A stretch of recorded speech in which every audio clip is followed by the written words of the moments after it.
Hi, everyone, and welcome to For Immediate Release. This is episode 476. I'm Neville Hobson.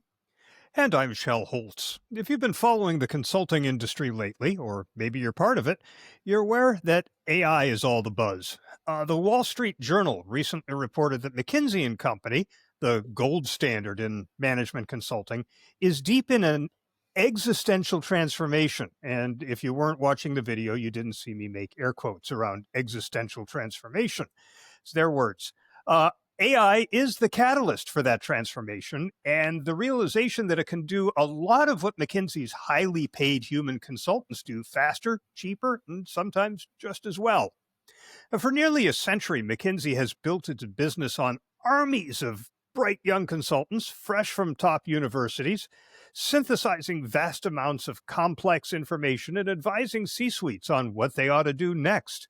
But now, instead of a small battalion of analysts, a project might require just 2 or 3 people, along with an assortment of AI agents, tools that write in the classic McKinsey tone, check the logic of arguments, summarize interviews, and crank out PowerPoint decks.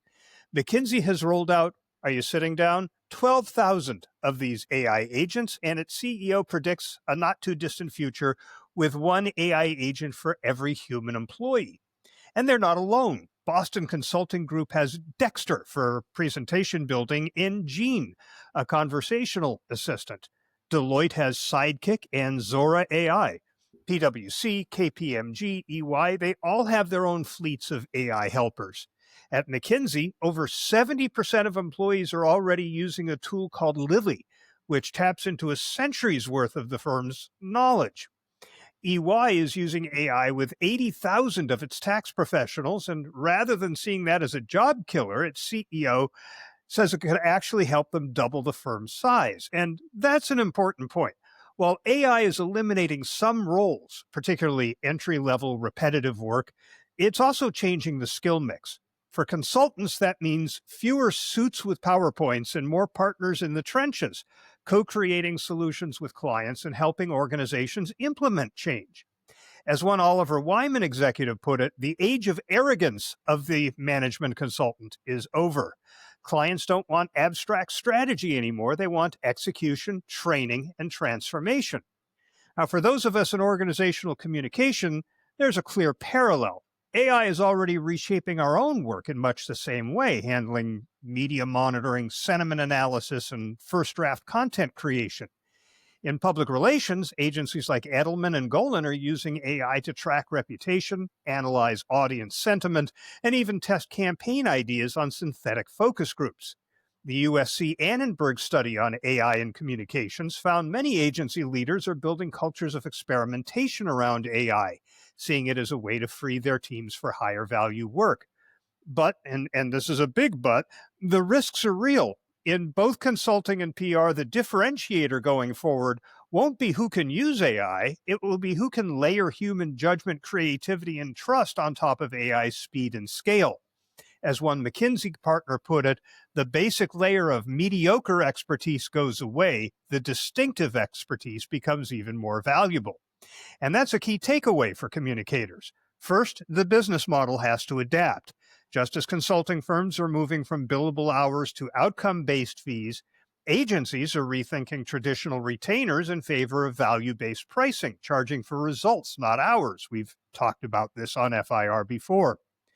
Second, the human skills that AI can't replicate, relationship building, empathy, strategic thinking, become even more critical. And third, the organizations that thrive will be the ones that treat AI as a collaborator, not a threat, just as McKinsey is doing by pairing agents with experienced human experts. The AI era isn't all about being replaced. There's plenty of validity in the augmentation argument. The winners are going to be the fast learners, the ones who can adapt their craft, rethink their value proposition, and work seamlessly with both humans and machines. But let's not sugarcoat this. The threat to jobs isn't hypothetical. According to HR Dive, U.S. employers cited AI as the reason for over 10,000 job cuts in July alone, and layoffs surged 140% year over year in that month. In total, more than 800,000 job cuts have been announced so far this year. Now, many of these AI-related layoffs are underreported or hidden, buried under euphemisms like technological updates or restructuring. The outplacement firm Challenger Gray and Christmas notes that only 75 layoffs in the first half of the year were explicitly attributed to AI, but they warn the real number is almost certainly higher, much higher. This isn't theoretical. Across sectors from consulting to communication, the integration of AI doesn't just augment roles, it reshapes them, and in some cases eliminates them entirely.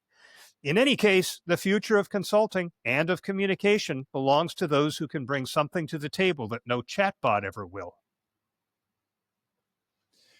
Yeah, it's interesting. It's quite apparent that this will have a dramatic impact on this. I see a lot of articles and opinion pieces published about the kind of tactical use to make of AI, but what you've explained in terms of what firms like the consulting firms you mentioned are doing, this is quite a significant shift that's happening.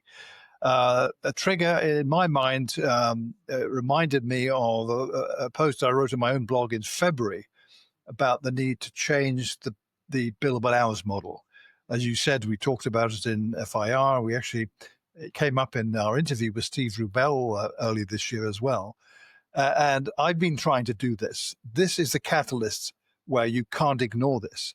No one's going to want to pay a consultant on an hourly retainer basis when AI in its various shapes and forms, particularly agentic AI, it's going to be totally apparent to anyone that that's doing the grunt work. Your value is kind of like, this is what it means, Mr. Client, or actually more than that, much more than that, in fact, although AI will help you do that. So it will require a rethinking of the whole relationship model between consultants and clients. And I truly doubt, more than 5% of consultants, which basically are the big ones you've mentioned, are ready for that. I don't think they are. So it doesn't mean to say that no one's going to change. It's going to be a painful process. The ones who I think will benefit from this will be the ones who are already making plans for a shift. And it could be that a number of organizations are already having conversations with clients who are, quite happy, quite comfortable with how things currently are and don't really like the idea of change. And that is all to do with human resistance to change more than anything, I would say. So you could give them the logic about here's the cost benefits, why we should change, but it's the emotional bit you need to bring into this, which I think is an opportunity for consultants to kind of, as you mentioned in your narrative, to position you, the consultant, as the critical addition to the mix that blends the value of the agentic AI and other aspects of artificial intelligence with your irreplaceable skill in literally bringing that to the table to illustrate to the client what it means for what they're trying to achieve and the role that these tools will have. This is not new at all in the sense of suddenly we're talking about it. We've been talking about this in different ways for quite a while. I think, though, what I've seen, most of the conversations tend to be at a really high level and very technically focused. So this needs conversations on a far more emotional level that people can grasp quite clearly what the benefits are. The PRSA had a report just a month ago in June about how AI is driving PR innovation. It's not about the main topic here, but is absolutely connected to it, because that's exactly how you're going to be able to use a word I dislike intensely, but is apt to harness the power of this. That enables you to, do the things that the PRSA mentions in their report: hyper-personalized media pitches they talk about, predictive crisis simulation, real-time event adaptation, visual storytelling, and cross-cultural adaptation. That one's most interesting. So you're seeing these are the kind of outcomes that you would get when you harness all this intelligence, combining yours with the the algorithmic intelligence of artificial intelligence. So it's an exciting time, although I fear that many people will not do well out of this change that's coming. Undoubtedly not.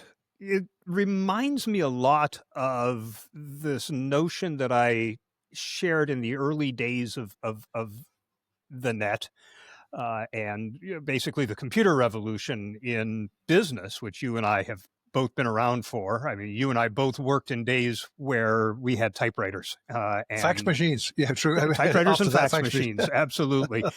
And it was something, I don't remember if I heard this or just observed it, but the first thing we tend to do with a new technology is stuff that we were doing with the old technology. The first thing we did with computers was type.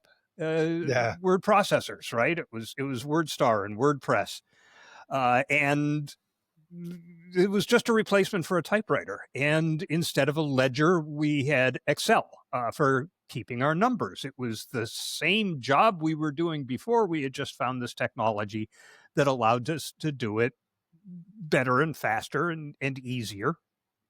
But it was stuff that we were already doing.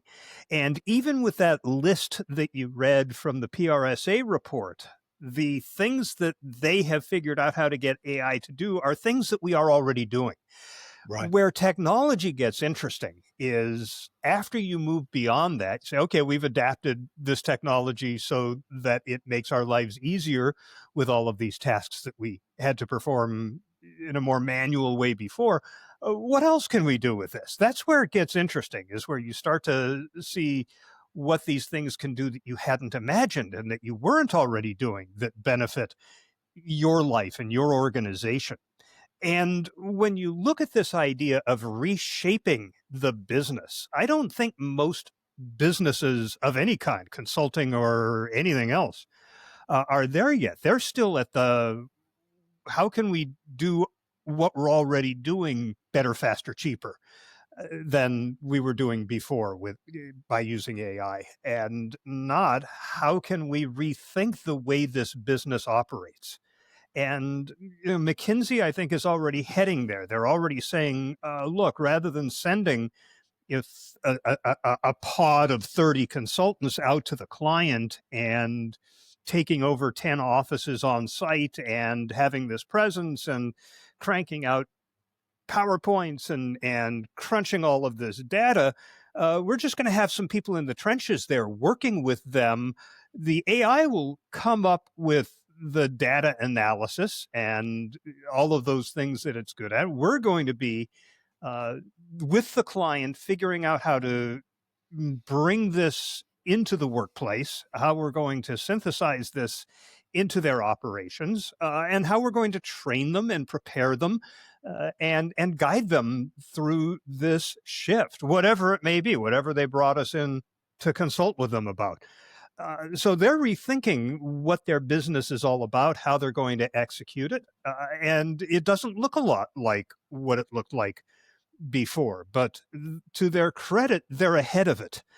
They're not waiting the way so many industries did in the world of Web 1.0, Internet 1.0, where newspapers started to suffer because they didn't see the writing on the wall and figure out a better way or a different way to fulfill their fundamental mission, which is getting news and information into the hands of the people in the communities that they serve. So it's good to see McKinsey doing this.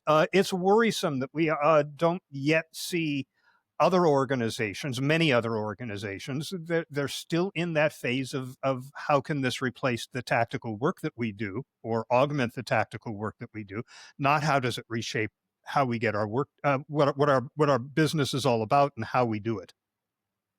Yeah.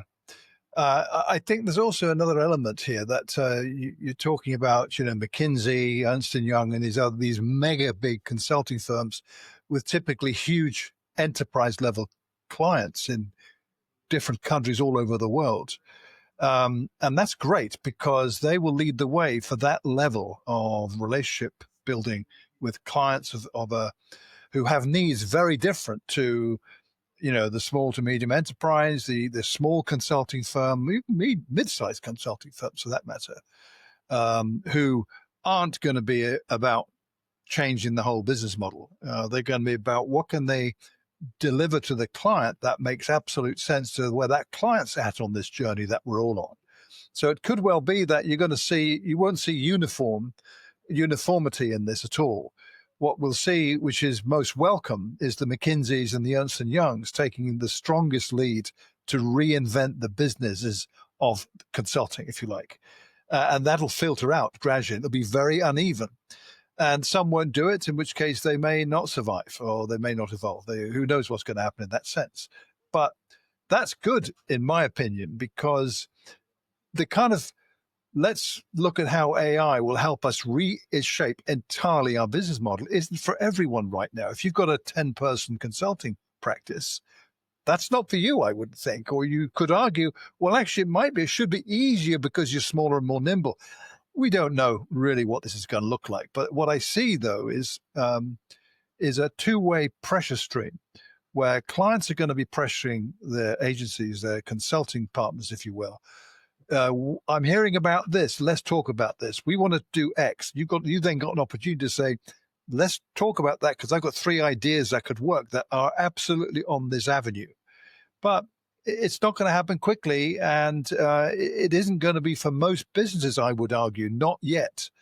For the big ones, where there's a lot at stake and they need to do things like, hey, we're not going to send 100 consultants out to this client at X $100 per hour or whatever it might be.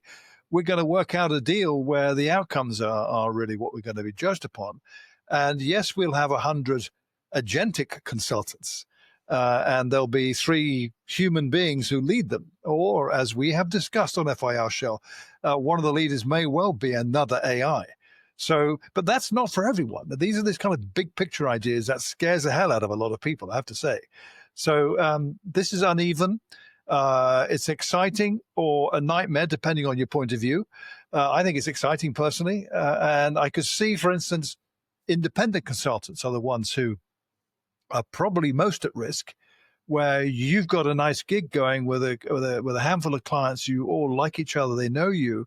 But as an individual, you just absolutely cannot deliver what they need without partnering with someone else. So it will be a big shakeup, I would say, in this, but it's going to take a while. And by a while, I don't mean 10 years. You're looking at 2 to 3 years before you see an impact in this, I would venture. So interesting times ahead, as someone said recently. Yeah, it's definitely the fastest growing technology we've ever seen, which is a conundrum because we tend to adapt at the same pace that we always have, regardless of the fact that this technology is growing by leaps and bounds. And for those smaller consulting firms that maybe now is not the time, I would worry about that, because if I get an assignment and I go into a client and I'm presenting them with a monthly invoice showing hours burned on this client's work, and I've got 15 people taking 4 months to do this assignment, and I'm hearing through my network about colleagues that are working with other consulting firms that are getting it done in 3 weeks with a team of 2 consultants and getting great outcomes and spending less, then I am going to worry about my client wanting to work with them because they're more efficient at it. So I agree, but that's not really what I'm talking about, because not everyone is going to be impacted by this yet, not at all. And in fact, I don't believe it's feasible to say everyone suddenly has got to change right now. Get rid of the billable hours model. I think everybody needs to start thinking about it right now. Oh, indeed. Many are not. You're right. They ought to start thinking about it. You're not going to see the kind of horrific outcome suddenly that this nice little consulting firm has suddenly lost all the clients because they can't deliver the AI content that they need to do. Some will argue, yeah, we'll use AI models and we know how to do that and we can deliver what's right for this client, where the role of AI is important in the fit with humans. But the conversations about how it's going to replace your employees and they're going to be agents all over the place isn't realistic in the way most people are talking about it, it seems to me. So I think You're right, and I don't disagree at all that everyone needs to be cognizant of what's coming down the track in one way or another. And so people who are talking about it, people who are writing about it, or whatever it might be, or demonstrating how this all works, pay attention to that. I've attended probably four webinars in the last month on this, not exact topic, but in this area of working with the new elements of artificial intelligence that are coming into the workplace.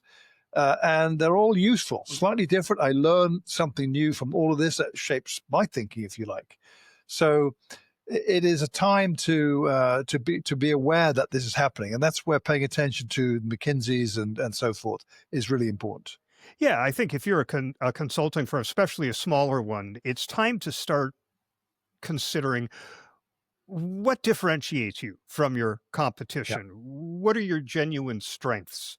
What do you bring to the table that an AI chatbot can't? What do your clients really appreciate about you? And to start thinking about how do we leverage those things that can't be commoditized with artificial intelligence that all of yeah. the consulting firms are going to be using in roughly the same ways. I think that differentiator is going to be critical in the early thought process on all of this.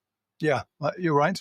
And I'm just thinking, I'm looking at what we discussed with Steve Rubell back in the early part of this year, early February. So that's 7 months ago. A lot has changed in 7 months already. But what Steve says, I think, is still the case. He says, we know this. AI is not a substitute for PR professionals. It's a force multiplier, he says. AI can analyze trends, detect patterns, and all that. It still requires human intelligence to interpret, contextualize, and act on these insights. That, I totally agree, is still true. I would add, though, for how long, though, I wonder, where it's only the humans who can do that. But it is a significant value add for PR, as Steve points out. And he talks about who's going to survive, who's going to thrive in this era that's coming. Well, in simple terms, those who embrace AI as an augmentation tool rather than resist its impact. You know what?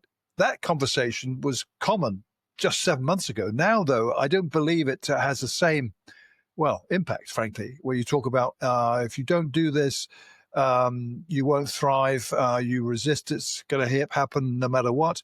We've moved to the how rather than the what in that conversation, it seems to me, even those skeptics who don't see this. So strategic advisory roles rather than commoditized execution work is what humans need to be thinking about, according to Steve. I don't disagree with that. Not at all. And that will be a 30 for this episode of For Immediate Release.